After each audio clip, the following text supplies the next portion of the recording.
Welcome again to Story Stash. I'm your host, Duncan, and these are some of my stories I've written. Today, I'm reading from my book Star Guardian, and this is Chapter 12, so let's get started. Chapter 12, The Ori Confederation.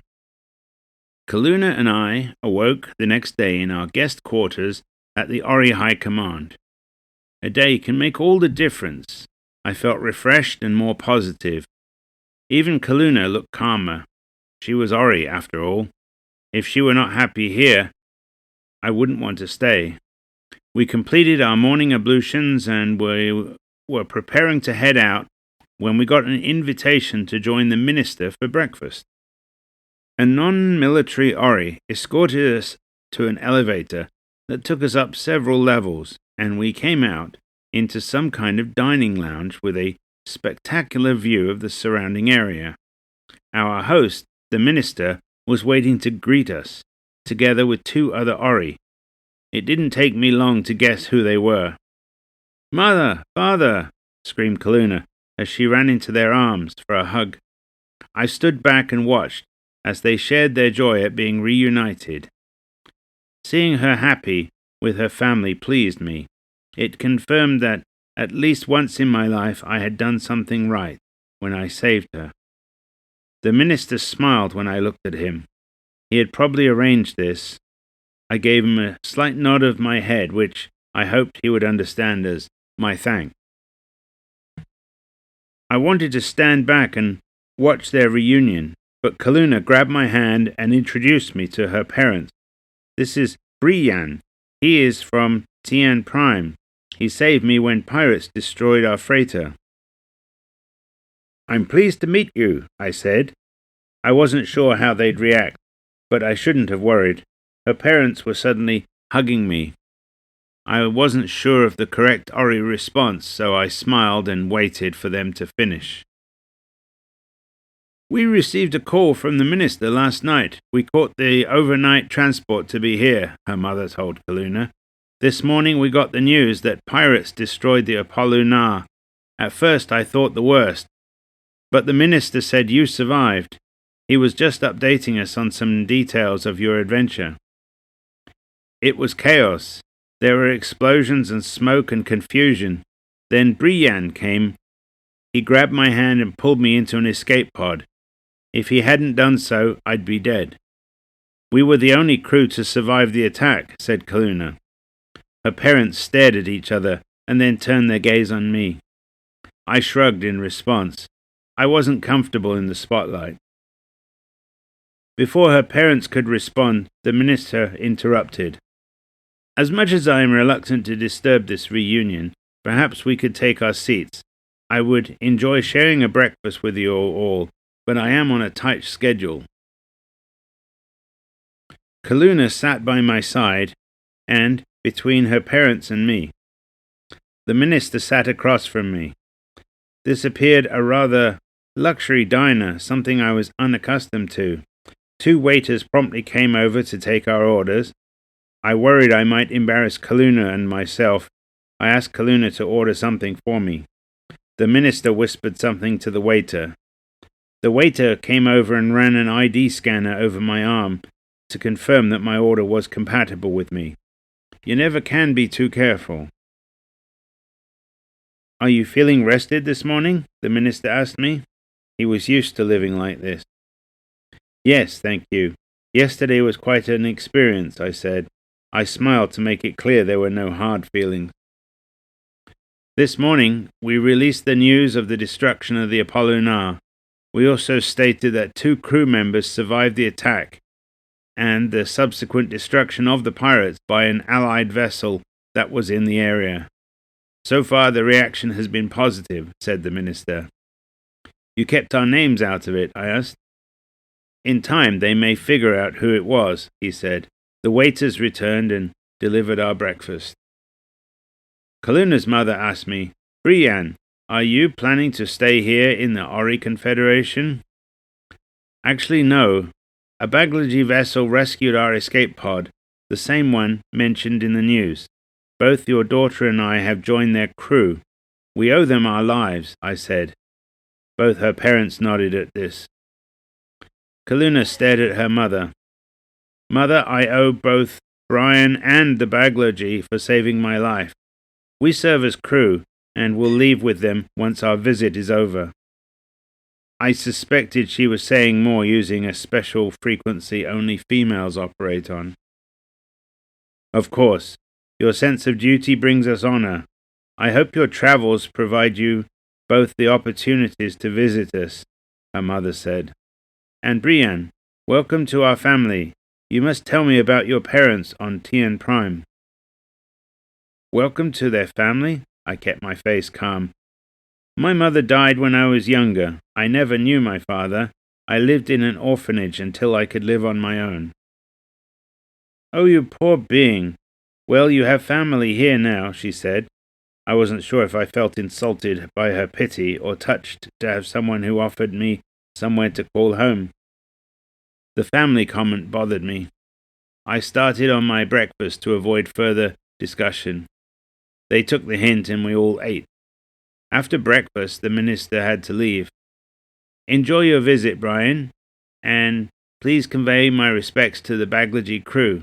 Perhaps another time we can meet them face to face, he said. I will convey your respects and your wishes. Thank you for your part in resolving matters yesterday, I said.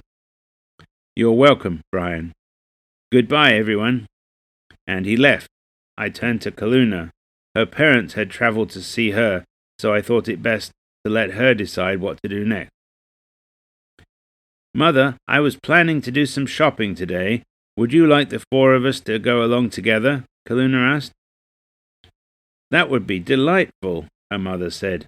Kaluna took the communication device from me and called ship. Soon she had downloaded a wish list of items. Purchasing was her speciality. Who better to resupply our vessel? I offered to pick up the bill for breakfast, but the waiter said the minister had already covered it. We left and took a ground transport to the commercial district near the spaceport. I saw various businesses that sold supplies and materials for visiting vessels. Kaluna was chatting cheerfully with her mother for the whole journey. I sat and looked out the window. It was only the second planet I'd been on. Ori had a lot in common with Tien, with a few differences. The climate was warmer, although it might just be a seasonal thing. Many people were going about their business. Life continued, oblivious to the carnage that was outside their solar system. If they'd experienced what I had aboard the freighter, they might see things differently now. I felt exposed here on the planet's surface, and I was already looking forward to returning to ship. At the commercial district, Kaluna set about meeting vendors and buying various things per the list from ship. I could tell from observing her she was in her element. When she asked for the goods to be transported to our vessel, I learned the minister had made a shuttle available for our use. Our purchases would be delivered to the shuttle. After completing purchases of supplies for our vessel, Kaluna moved on to more personal shopping. I'd never accompanied females on a shopping trip before. Her father had, and he suggested it was best to keep quiet and let them do their thing. I was used to traveling light, so I had lost nothing of importance in the freighter attack. Life aboard a space vessel provided you with all the essentials. I wasn't sure what else I could need. Around lunchtime, we stopped at a cafe that Kaluna's father recommended. It had a distinctive smell from outside and featured a spicy Ori cuisine he liked, and he said I should try it at least once. After a quick scan of my ID, they confirmed I could try a modest-sized portion if I drank plenty of water with my meal. A lot of the food I ate at Tien Prime was fairly bland. I coughed a lot and drank lots of water. I don't think I would eat that again if they gave me the choice. At least Kaluna enjoyed herself. She was animatedly talking with her parents, and they were all excited. Her face was such a contrast to the attack and subsequent escape. I knew what she'd been through, and she deserved a measure of happiness. She wasn't shy about holding me in front of her parents either. The closeness warmed my heart. I also noticed her parents showed no issue with it. As evening approached and the shopping spree was coming to a close, Kaluna's father and I were both loaded down with various purchases that wasn't shipped directly to the spaceport. I didn't know what they had bought. Kaluna told her parents we had to return to our vessel. They insisted on traveling with us to the spaceport, so we took a ground transport together. Kaluna fell asleep, glued to my right side, with her head on my shoulder. Her father sat on the other side of me. "Thank you for saving her life," her father whispered. "She means everything to us." "She means a lot to me as well," I said. "I will continue to watch out for her." He nodded. "Will you be back this way soon?" "I don't know, sir. I'd have to check with the captain. It depends on where our missions take us, but next time I will try to arrange a longer visit." He nodded. He had an economy of words that impressed me. At the spaceport, the shuttle was waiting for us, filled with cargo. Kaluna's parents said their goodbyes, and we were off. The flight up differed considerably from the flight down. There were no military guards aboard this shuttle. We strapped in. I took a nap. When I woke up, we were docking. It took a few trips through the airlocks to move our purchases over. When it was done, the shuttle had departed. An enthusiastic Gem hugged and kissed us both. "I've missed you two," she said. "I missed you too," I replied. She giggled. We were still tired, so after stowing away our purchases, we called it a night. Waking up the next day, I was glad to be leaving Ori Major and the Ori Confederation. After we got up, we made our way to the main bridge. They reduced our escort to a single military vessel. Ship's transponder code was now recognized as a friendly vessel whenever we were in Ori space. I thought that was a nice touch. Gem turned to face Kaluna and I. "Before we depart, I'd like to confirm you would like to continue aboard, since we've completed the first mission," he said. "I'd like to continue. This is where I'm happy, and I've nowhere else I want to be," I said. Kaluna smiled at both of us. "I would also like to continue here. When you rescued us, I was reborn. This is where I choose to be." "I am glad you both want to continue. Without you, I couldn't have continued myself. Together we can do something worthwhile," said Gem. "Captain, where to next?" I asked. "Kaluna, please take us out of Ori space. We can decide where we go shortly," said Gem. Kaluna smiled. "Ship, please hail our escort and inform them we'd like to depart. Our destination is the border with Ori space where we entered."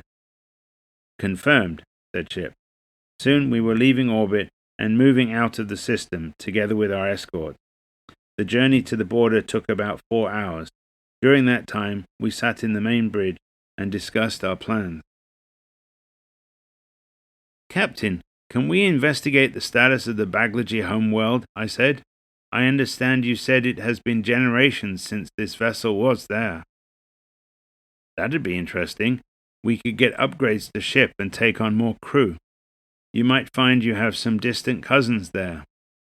Or maybe they need us for a larger mission," said Kaluna. "Or perhaps this vessel is so old it has become obsolete. We've been away for so long. I don't know what it will be like," said Gem. "Either way, we'll know," I said. "Kaluna and I have a homeworld. I think you should too." "All right, next destination is the Baglaji system. Ship, do you have coordinates for our homeworld?" asked Gem. "Confirmed," said Ship. "Course programmed in for the Baglaji system." We said our goodbye to our escort once we reached the border and wished them safe travels. Then the hyperdrive engaged and we sped off again into the blackness. Well, that's the conclusion of chapter 12. And next episode we'll have chapter 13, Travel to Bagloji. So, hope to see you then. Goodbye.